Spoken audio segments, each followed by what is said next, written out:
wabarakatuh. Shalom, Om Swastiastu, Namo Buddhaya, Salam Kebajikan. Halo teman-teman semua. Di sini kami dari kelompok 3 dari kelas A3, Program Studi Farmasi Universitas Tanjung Pura, Fakultas Kedokteran. Nah, jadi di video kali ini kita akan memberikan video edukasi terkait kandungan natrium benzoat di dalam minuman kemasan. Nah, pernah nggak sih teman-teman mengonsumsi minuman kemasan yang segar, yang manis, tapi ternyata di dalam minuman kemasan itu ternyata ada mengandung bahan pengawet loh. Namanya adalah natrium benzoat. Untuk mengenal lebih dalam tentang natrium benzoat, boleh nih teman-teman simak video kita kali ini. Nah, kira-kira apa sih natrium benzoat itu?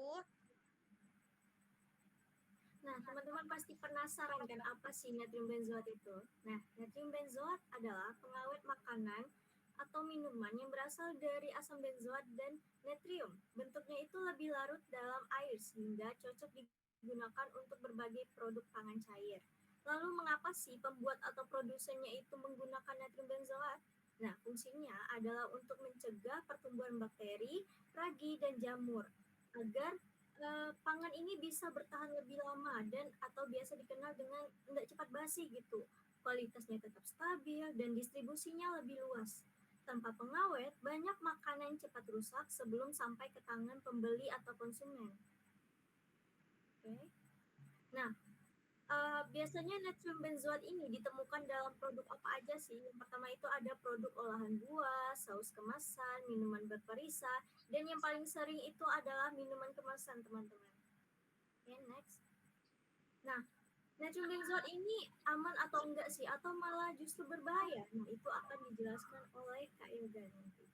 Boleh, Kak Yoga? Baik, terima kasih Kak Iren. Nah guys, untuk batas aman regulasi si natrium benzoat ini udah diatur nih oleh FDA ya, secara internasional, di mana maksimum konsentrasi yang diizinkan itu cuma 0,1% guys. Nah, yang diatur di Indonesia nih oleh BPOM, natrium benzoat itu digunakan hanya 600 mg per kilogram aja nih.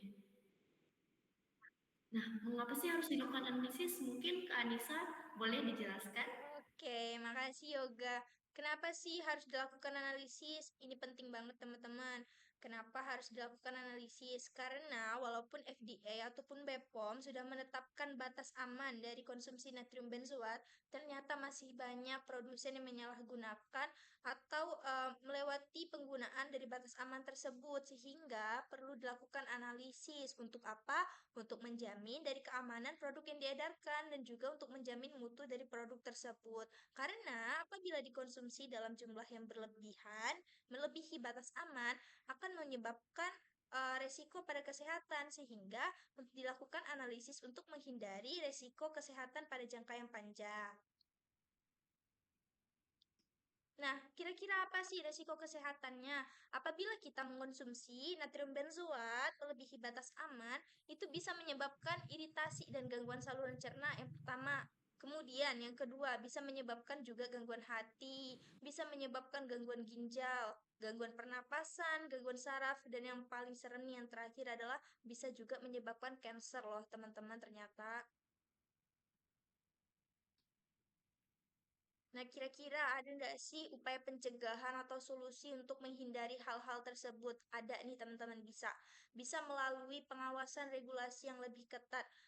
Lembaga kesehatan ataupun pemerintah itu bisa lebih ketat dalam menjalankan regulasi. Bisa dengan inspeksi ke tempat-tempat produsen yang memproduksi minuman kemasan. Bisa juga dengan memberikan edukasi kepada produsen tentang batas aman dari natrium benzoat tuh segini loh. Kalau misalnya diberikan dalam jumlah yang berlebih, itu bisa bahaya ke kesehatan. Jadi produsen itu lebih aware. Kemudian bisa juga kepada konsumen. Bisa dengan kita memberitahu tentang bahayanya dari konsumsi natrium benzoat sehingga konsumen bisa membatasi asupan harian dari minuman yang mengandung natrium benzoat. Juga bisa dengan memberitahu ciri-ciri dari minuman yang mengandung natrium benzoat itu gimana begitu.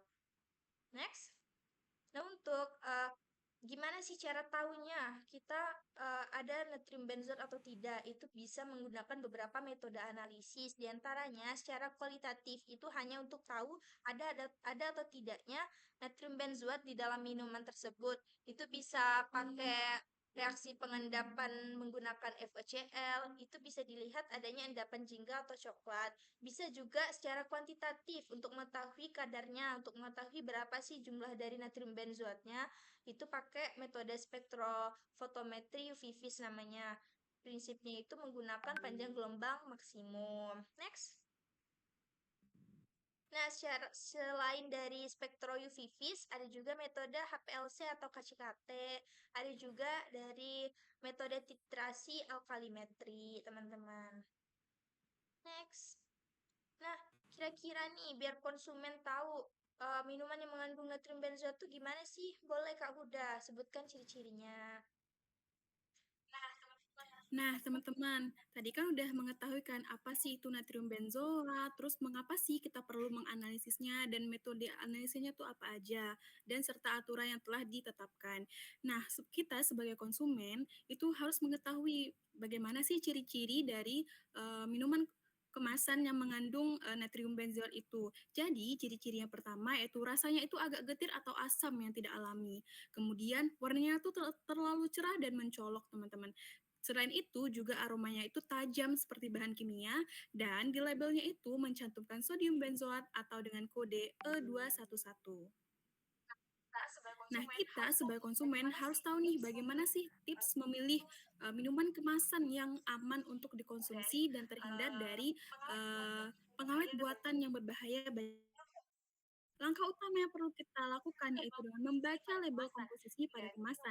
Hindari minuman dengan daftar bahan pengawet yang panjang.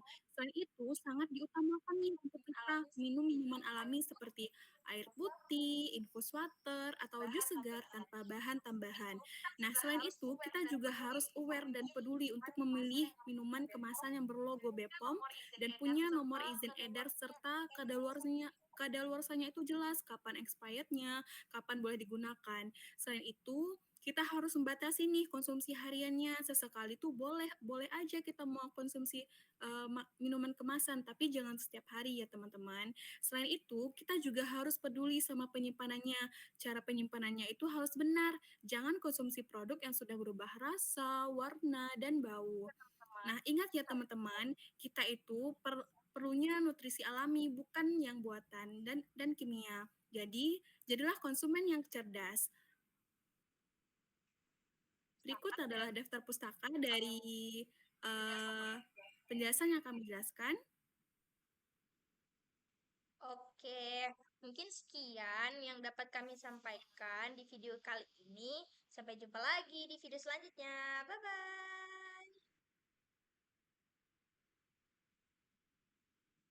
8 menit. Coba loh ya.